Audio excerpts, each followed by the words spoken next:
Bem, senhores, nesse momento nós encerramos essa apresentação formal e passamos a um momento importante, que você notou alguma proposição? Passo a palavra ao professor e conselheiro estadual, presidente da Comissão de Estudos Constitucionais, Alexandre Quadros, que colocará em votação algumas propostas que aqui foram apresentadas. Passo a palavra, então, ao conselheiro Alexandre Quadros.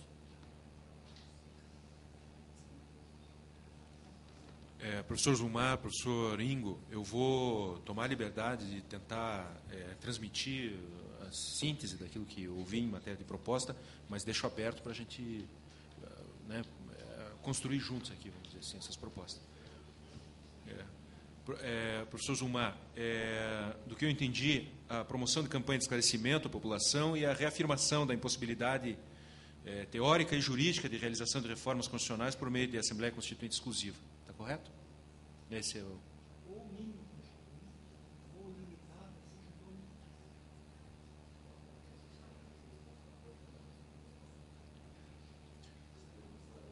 Então, pelo sistema no parlamento sugerido pelo presidente aqui, aqueles que estão a favor permanecem como estão.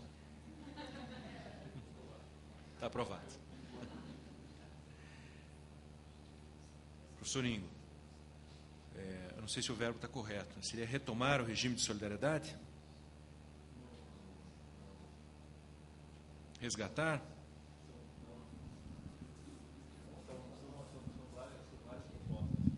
Não.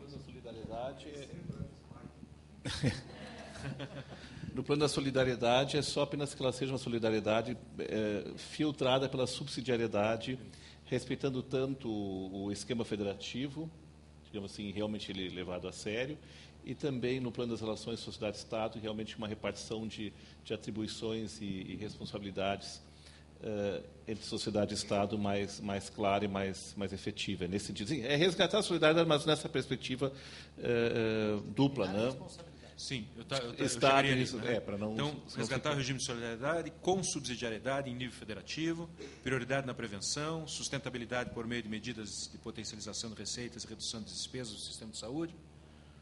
Na relação público-privada, a definição do marco regulatório adotada a responsabilidade compartilhada.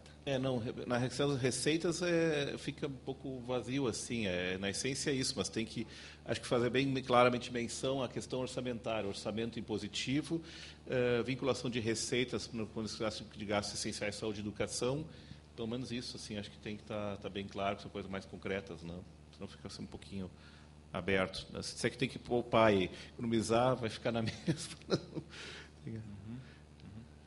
Mas é isso, que foram várias também, é difícil sintetizar, porque foram várias proposições, né?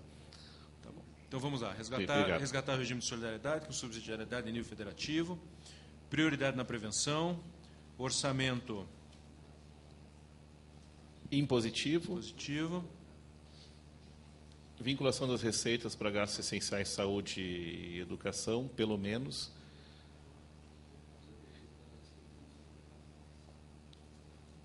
E é basicamente isso. Não é proposta demais. Saúde e educação? Isso, pelo menos isso. Muito bem. E dinheiro para comprar os livros esquematizados, e sempre faz que o Lênio quer que a gente compre. Né? Boa. E mantemos a questão da responsabilidade compartilhada. E cuicas? Cuicas. Muito bem, em votação. Olha, tem um colega que diverge. Por favor, colega, 2 minutos para que ele defenda a tese. Era só para questionar se o orçamento seria parcialmente impositivo ou totalmente impositivo. Na saúde e na educação, impositivo. Claro, evidente que o orçamento é aprovado pelo parlamento, mas depois de aprovado é impositivo. Né?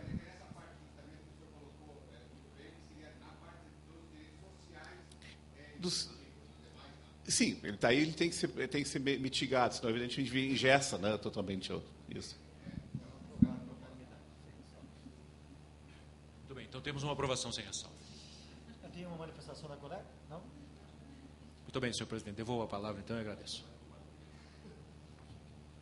Bem, nós temos ainda um certo tempo e eu tenho aqui vários ex-alunos e muitos professores inúmeros conselheiros, que eu não vou nominá-los, até porque não enxergo todos daqui, então não vou cometer este equívoco. Até a quarta fila eu consigo enxergar bem.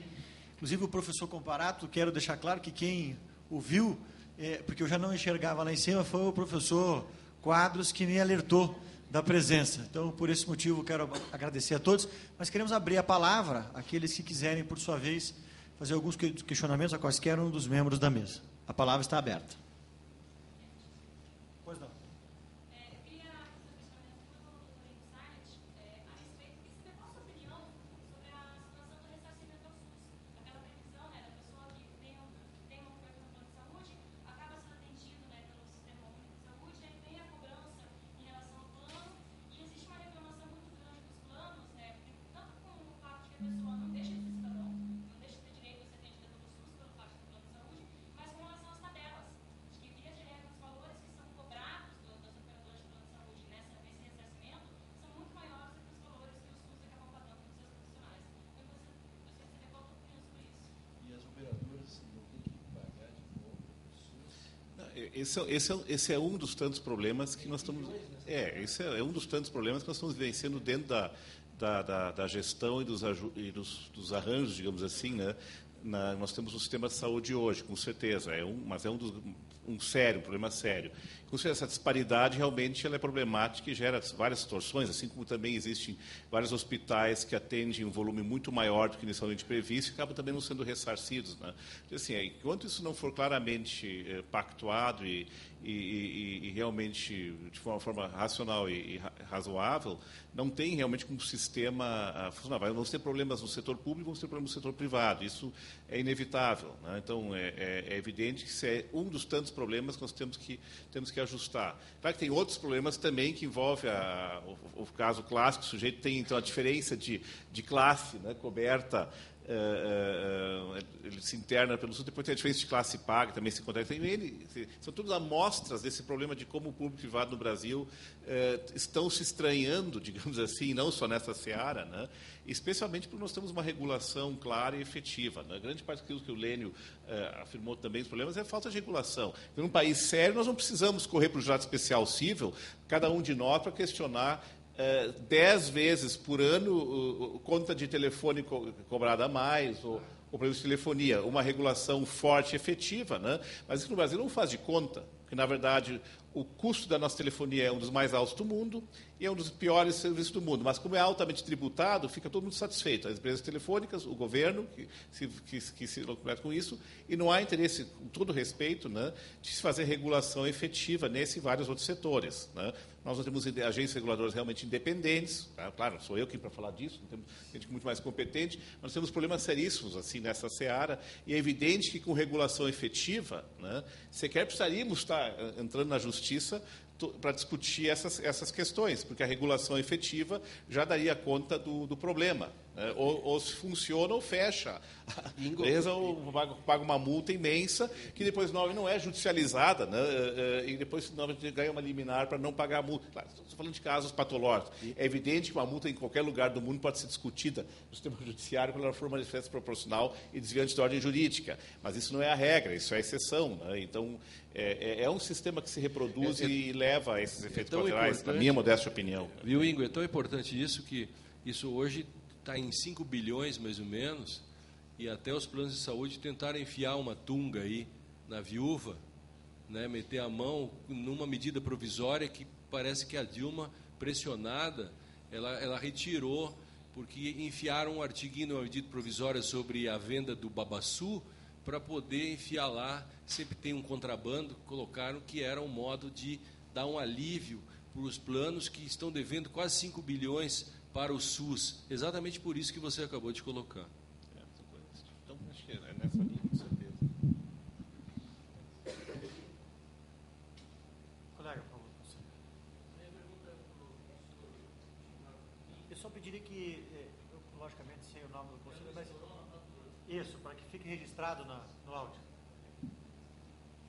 Minha pergunta é no seguinte sentido: nós assistimos aí a diversas manifestações em relação à reforma política, a própria OAB se dirigiu em relação ao financiamento do privado da campanha.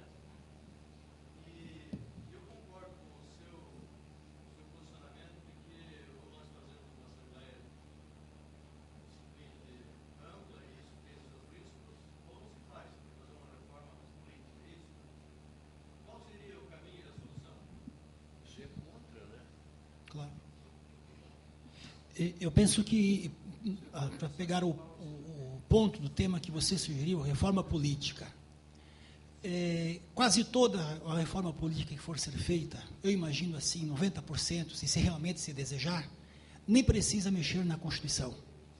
1 ou 2 lugares na Constituição.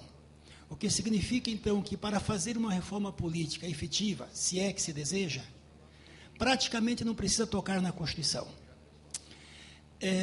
Mas, na minha avaliação, não se deseja fazer reformas políticas. Não se deseja modificar o sistema político eleitoral. Porque o sistema político eleitoral no Brasil é construído, a meu ver, sobre 2 alicerces, o poder e o dinheiro. Então, quem exerce o poder, seja ele qual o grupo que for, não tem interesse porque ele já tem um componente, que é o poder. E tendo o poder, ele pode viabilizar o outro componente, que é o quê? O dinheiro. Então, quem está no poder não tem vontade de fazer reforma política, por quê? Porque essas regras do jogo são benéficas a quem exerce o poder. E, em regra, historicamente, isso é comprovável. Quem estava na oposição e venceu e assumiu o poder também deixou de ter o discurso. A meu ver, algumas reformas necessárias, como a reforma política, não nascerão de dentro para fora. Brasília não fará reforma política. Brasília faria a lei do ficha limpa? Não faria. Foi preciso uma mobilização popular. Brasília faria a lei de responsabilidade fiscal? Não faria, porque então, de repente, nós temos que imaginar que deu um surto ético em Brasília. Eles querem lei de responsabilidade fiscal. Isso foi uma imposição do capital internacional. Ou seja, 2 normativas muito importantes, responsabilidade civil e lei de ficha limpa, não nasceram do poder central. A meu ver, a reforma política também, aquela desejada pela sociedade, também não nascerá de Brasília. Mas só para deixar claro uma questão, quando fiz essa incursão sobre teoria do poder constituinte, sim, Assembleia Geral, nova Constituição, emenda constitucional apenas mudar, eu estou tentando mostrar que não é preciso uma constituinte limitada, exclusiva, ou mini-constituinte, até porque ela não existe para a teoria constitucional. Agora, evidentemente, eu sou absolutamente contra uma Assembleia Nacional Constituinte. Se há uma coisa que o Brasil não precisa, é de outra Constituição. O nosso problema, evidentemente, está na Constituição. Aliás, o professor Ingo começou a sua palestra falando exatamente isso. Quer dizer, quem lá de fora viu a Constituição, olha, excelente, é exatamente isso. Nós temos isso. Então, há mudanças a serem feitas, evidentemente que há. Me parece que a última a ser feita seria substituição de Constituição. O que eu quero dizer, um pouco além disso, é que, inclusive, essa ideia de mini-constituinte também é desnecessária. Quero cumprimentar e ressaltar a presença do nosso conselheiro federal e ex-vice-presidente do Conselho Federal da Ordem de Advogados do Brasil, presidente da seccional de nosso estado, Alberto de Paula Machado, e passar a palavra às senhoritas primeiro, né? A senhorita.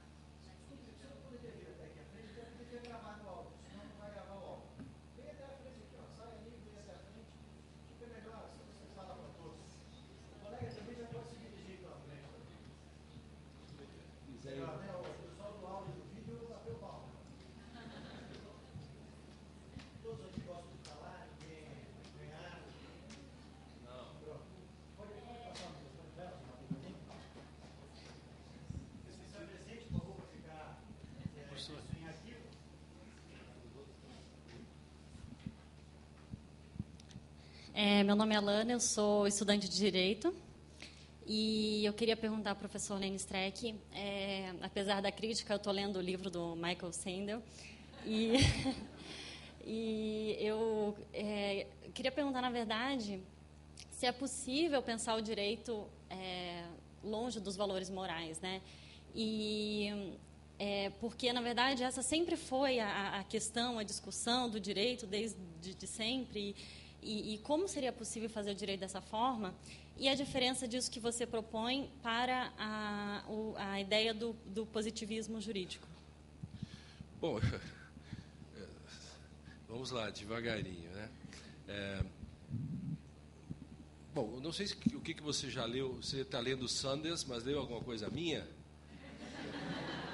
Porque aí eu estou lascado, porque eu não sou um positivista e tenho escrito, há textos e há livros, há tudo isso, porque há uma má compreensão do termo positivismo, porque eu faço um conceito.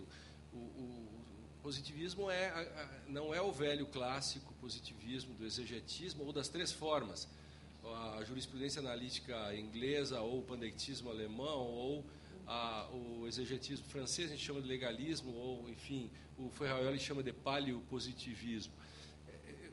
Eu faço uma análise no sentido de que o positivismo, nisso que eu trabalho, tem uma característica principal, que é a discricionariedade.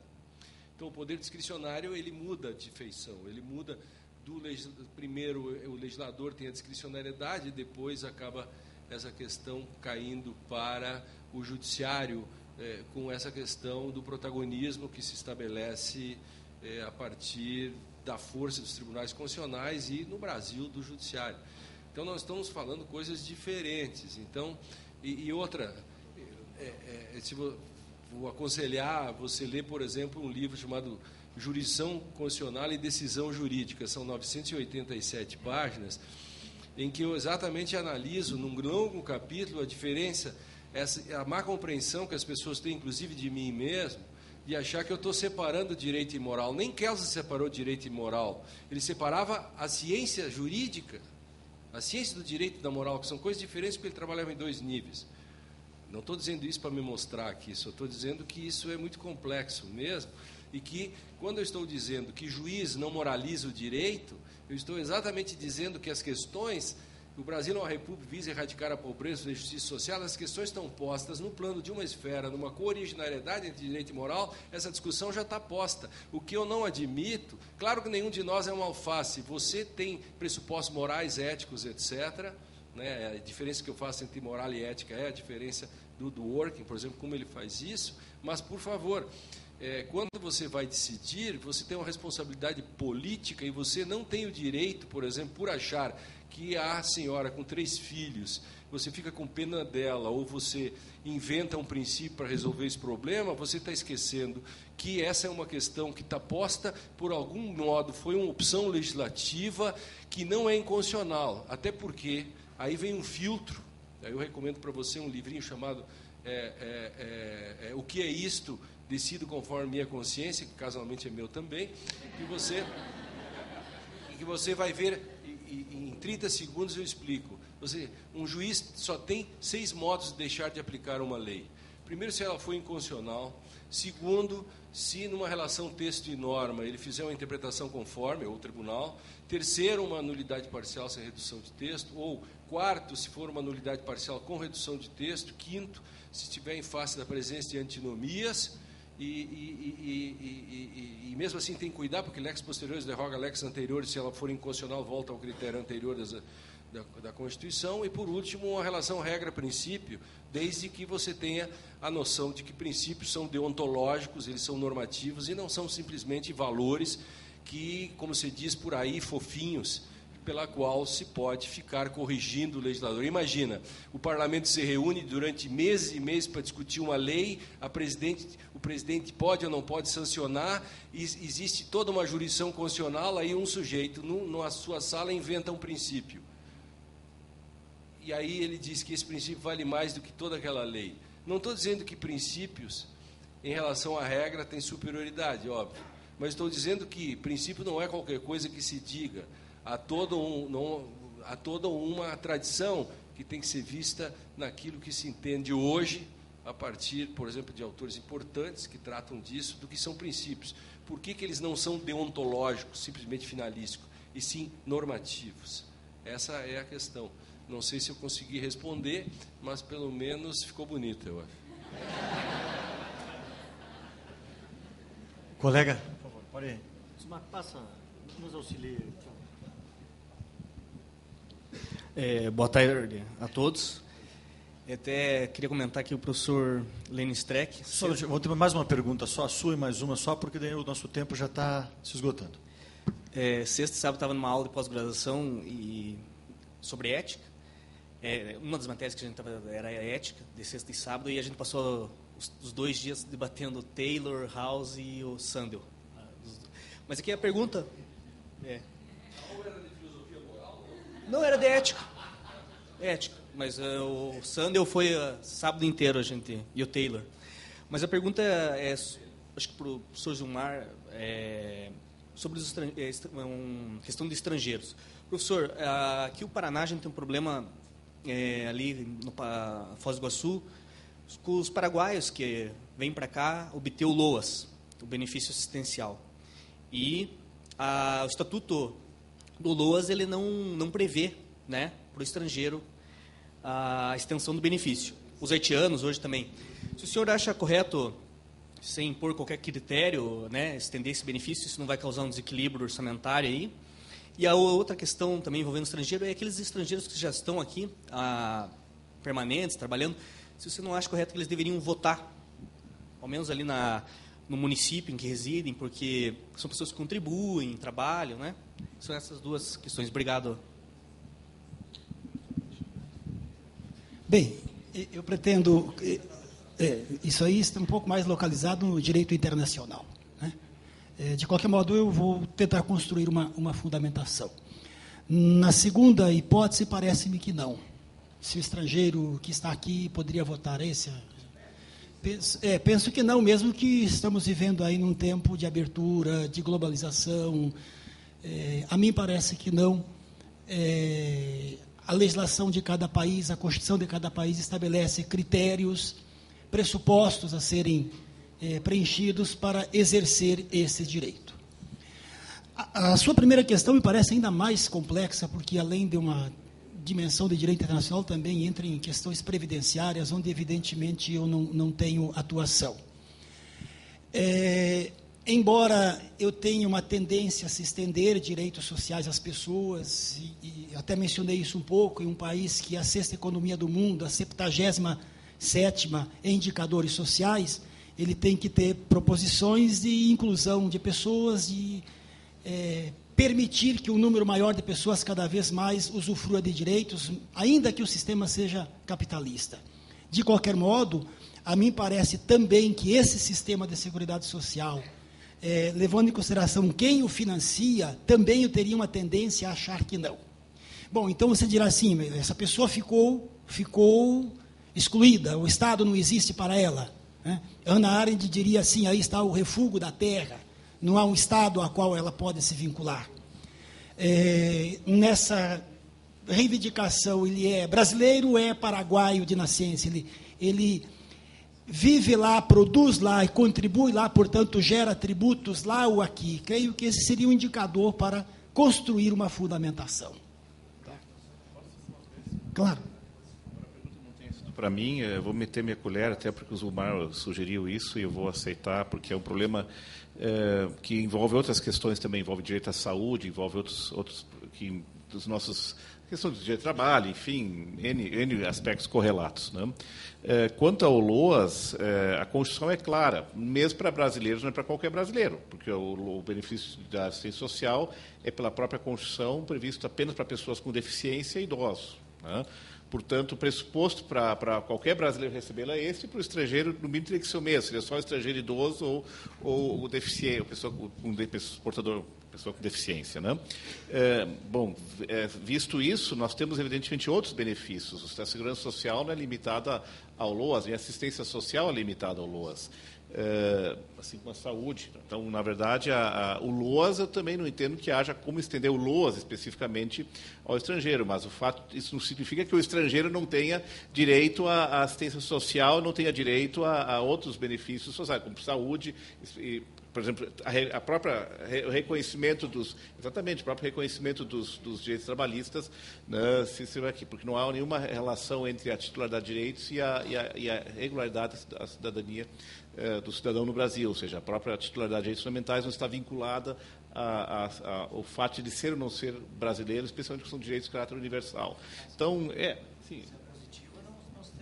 Não, a eficácia positiva também se estende no conjunto do mínimo existencial até por jurisprudência internacional, né? Nós temos, o Brasil, como Estado, tem um dever de assistência em relação a quem se encontra aqui, mesmo em situação irregular.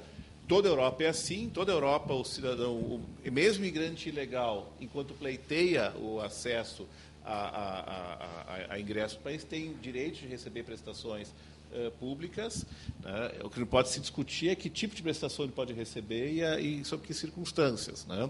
Isso é uma outra discussão. Concordo com o Flávio. Óbvio, não é para receber qualquer benefício, saúde não é obrigado a fazer qualquer atendimento, mas, evidentemente, ele não pode ficar descoberto. Então, nesse sentido, acho que dá para complementar a pergunta do Gilmar, né? E ter uma aproximação razoável. Né? Não sei se mais alguém quer se posicionar aqui da mesa.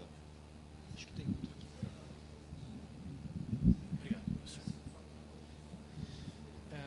Eu gostaria de dirigir minha pergunta ao professor Streck. Meu nome é Paulo Henrique Pinotti, eu sou lá de Londrina, no Paraná.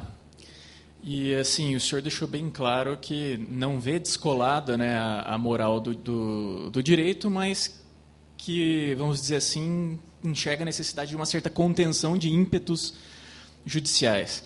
Como que o senhor vê a questão da mutação constitucional? Né? Então, não ocorre uma mudança propriamente dita no texto, né? Mas existe uma mudança nessa interpretação. Eu queria que o senhor discorresse o que provoca essa mudança, então. Porque a impressão que eu teria seria a própria mudança da moral da sociedade. Né? Vamos dizer assim, a visão da moral que a sociedade tem. Mas, assim, eu queria que o senhor discorresse o que o senhor enxerga que provoca, então, se é a moral ou se seria alguma outra coisa.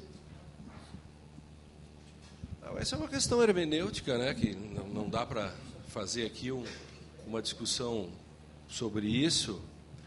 A questão da mutação constitucional é uma relação que se estabelece entre texto e norma, né? Como a norma sempre é o produto da interpretação do texto, o texto não contém a própria norma. Então há uma questão de havendo mudanças na sociedade e que essas mudanças não confrontam a própria Constituição, mas sim a mutação seria um modo de fazer uma adequação. Essa é uma questão que se coloca não a partir de uma moralização ou de uma perspectiva. Eu tenho muito medo dessa palavra moral.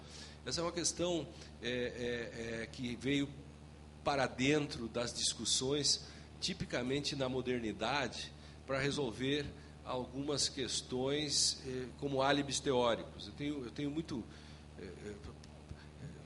A diferença entre ética e moral, me parece que quem melhor fez foi o do Dworkin. Eles peguem uma piscina e peguem várias as raias. A ética é como eu aprendo a nadar e como eu me comporto dentro da minha raia. Eu tenho que ser uma boa pessoa, então como eu tenho que nadar bem, aprender a nadar bem. A moral é como eu ando dentro da minha raia e me relaciono com as outras raias. Isto é, eu só posso invadir a raia do meu concorrente para ajudá-lo, nunca para prejudicá-lo. Aí a minha conduta será moralmente boa. Isso quer dizer que, no fundo, há uma diamonia nisso, que é dos gregos, que é uma questão do ideal de vida boa. Ou seja, um sujeito que é um filho da puta não pode ser um bom cidadão, que ele não faz coisas boas. Então há uma junção disso. Então, quando a gente está falando, por exemplo, de uma mutação constitucional, eu levo em conta, obviamente, uma tradição. E esse é um conceito hermenêutico. E, claro, isso demandaria, né? Eu recomendo, para esse caso, uma obra muito importante que chama Verdade e Consenso, que casualmente é minha também. Claro. Bem, nós já encerramos as perguntas, mas uma exceção será aberta ao professor titular de Direito Processual Penal da Universidade Federal do Paraná, que inquieto está desde o início das exposições e pediu a palavra, e, por certo, nosso ex-conselheiro federal, que teve importante contribuição à nossa instituição. Será um prazer ouvi-lo, professor Jacinto.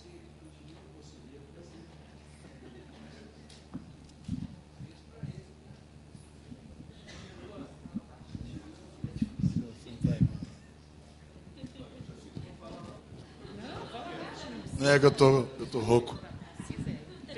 Eu, antes de tudo, queria parabenizar a mesa toda. As 3 conferências foram fantásticas. Nós sempre aprendemos muito com vocês, em todos os sentidos. Para nós é sempre bom. Quer dizer, no país tão carente de constitucionalidade, ouvir os constitucionalistas e os bons constitucionalistas que têm coisas a dizer é alguma coisa extremamente importante para nós. E depois, ouvir o advogado Lenny Streck com uma humildade peculiar é um negócio. Acho que ele deixou o Ministério Público. É uma coisa normal, é assim, uma coisa... Não, isso nós vamos ver no futuro. É porque vocês sabem, sempre tem uma regra que o sujeito sai do Ministério Público, mas o Ministério Público não sai dele. Então, o Joaquim Barbosa é sempre MP, não tem saída. É uma coisa perene. De qualquer maneira, eu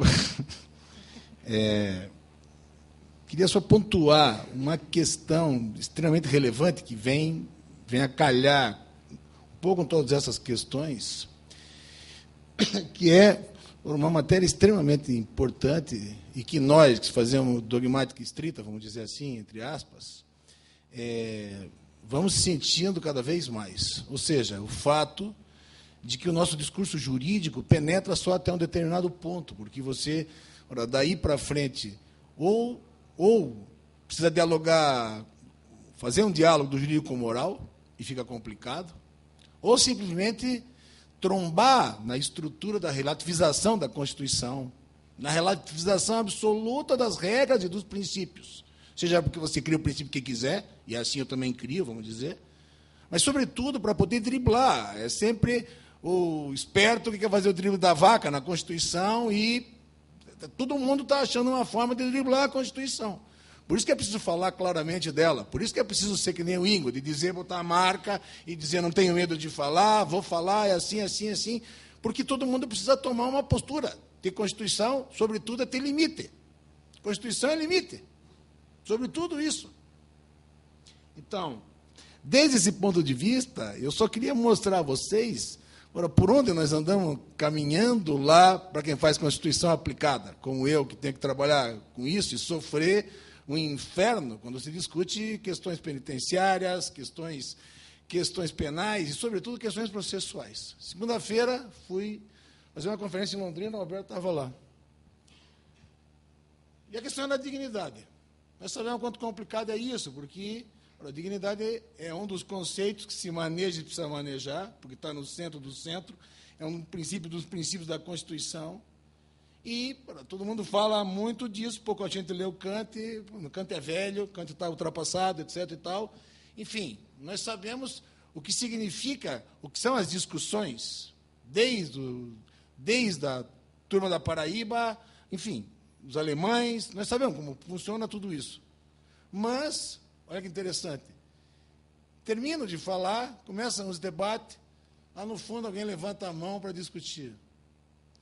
E aí o sujeito se apresenta e diz, tudo bem, o senhor fala disso e estende a dignidade para os princípios constitucionais, de sustentação daquilo que está baseado, lastreado da Carta, o artigo 5º, daqueles incisos, etc. e tal. Mas o senhor precisa ver que a coisa não é bem assim. De repente, é preciso quebrar em cada um dos incisos, mais ou menos isso, em cada um dos incisos, aquilo. Por exemplo, se for a única forma de descobrir um determinado crime, ou, por exemplo, de descobrir um sequestro, torturar o preso que sequestrou, não é o caso mesmo de torturar o preso? E aí, Lênio, veja como é interessante, o que pula em cima da gente, o que vem para cima da gente, o que pula em cima da gente, perceba, é um dilema. Claro, para nós, dá para botar o arsenal. Isso era uma discussão dos anos 70, foi uma discussão pesada dos anos 70, de uma Itália que já com quase 30 anos de Constituição, navegava por uma hipótese do cara dizer, tem o princípio, mas é preciso afastar o princípio. Tem o princípio, mas é preciso não levar a sério o princípio. E não é levar a sério num lugar qualquer, eu estou falando de tortura. Cá entre nós sabemos o que significa isso. Não tem meia tortura. Tortura não tem torturazinha, tortura. Tortura é tortura. Torturou, tchau. Não tem como. Aqui, vejam, é alguma coisa que não dá para relativizar. Vamos fazer uma meia tortura. Vamos fazer aquilo que Carmen Lute disse. Quem sabe, se a tortura não fosse tão prejudicial para o corpo, a gente podia admitir, porque é uma baita forma eficaz de descobrir a verdade no processo penal. Umas coisas desse gênero, vamos dizer assim, não é? Que fez os franceses arregalarem os olhos em relação aos italianos. Não tem meia tortura. Mas quando o cara coloca desse gênero e puxa e carrega a gente de peso, e estou falando disso porque não é na polêmica que o Mauro Capelletti teve com o Smith no famoso Congresso de Firenze, que definiu, de uma certa forma, a opção deles pela Constituição na Itália, mas de um texto do Contário Caligares do ano passado, no ano retrasado, ano passado, quem sabe, de uma das colunas do Contário Caligares, colocando exatamente essa questão para nós e dando mais ou menos esse exemplo e dizendo, e terminando para dizer, a coisa é meio assim, mas e se o filho fosse seu? Começa pela sacanagem, de colocar você lá no filho, quer dizer. Tudo bem, é uma questão fronteiriça, mas é uma questão para ser colocada, porque, em geral, não começa, aí que está o ponto, não é? Não começa nessa questão, começa lá na pequenininha. Quer dizer, é lá na pequenininha que o negócio começa, é lá quando você chuta o balde, lá na questão, nós podemos deixar para lá a Constituição aqui, podemos relativizar a Constituição ali. Porra, não é nada melhor do que você dizer que 15 mais 15 dias não são 30 dias, é uma eternidade, ou pode ser uma eternidade, e o país conviver, basta pensar, e o país conviver, com toda a fraude da interceptação telefônica que nós temos no país hoje, toda, está fundada naquela decisão do Supremo Tribunal Federal e que afeta milhões de pessoas, porque basta pensar que para cada operação a Polícia Federal desloca 500 agentes do país inteiro, gasta os tubos em nome da violação daquilo que está lá, da forma como está lá. Mas é só uma interpretaçãozinha assim, é só ceder um pouquinho, é só relativizar um pouquinho. Então, é aí que está o ponto. E nesse lugar é que está o ponto. Ou seja, é preciso tensionar lá para o lugar limítrofe, porque a nossa postura democrática, constitucional, a gente vê nessa hora. É nesse lugar, nessa hora que você olha para o cidadão e diz, e daí? O que você tem a dizer? É Constituição ou não? Constituição para todos ou Constituição só para nós? Nós contra eles, nós do nosso lado ou nós a favor de todo mundo? Esse é o ponto. Então, aí me parece, de fato, alguma coisa importante. E, nesse aspecto, Lênin dá lotado de razão, porque não é ceder, Lênin. Eu acabei de ler o texto. O texto é excepcional. Porque não é aqui, por que não seria muito legal se nós criminalizássemos tudo isso? Essa caterva toda que vem por aí. Mas por que não pode fazer assim? O cara tem Constituição, precisa respeitar a Constituição. Isso parece ser alguma coisa excepcional, porque se você não faz, ou se você atribui a alguém, como no caso o Lênin vem tanto insistindo em fase do solipsismo, lotado de razão, o que você faz é, de uma certa forma, outorgar a cidadania. Porque não duvidem, quando as decisões apontam para o lugar do relativo, quem vai se danar mesmo são os que menos têm. Nós somos remediados, velho. Nós comemos, nós nos vestimos, nós andamos de carro, enfim, nós somos remediados. Se for o caso, você fecha uma porta, abre a outra, mas eles não. Só que o país não somos só nós. O país não somos nós. A nação não somos só nós.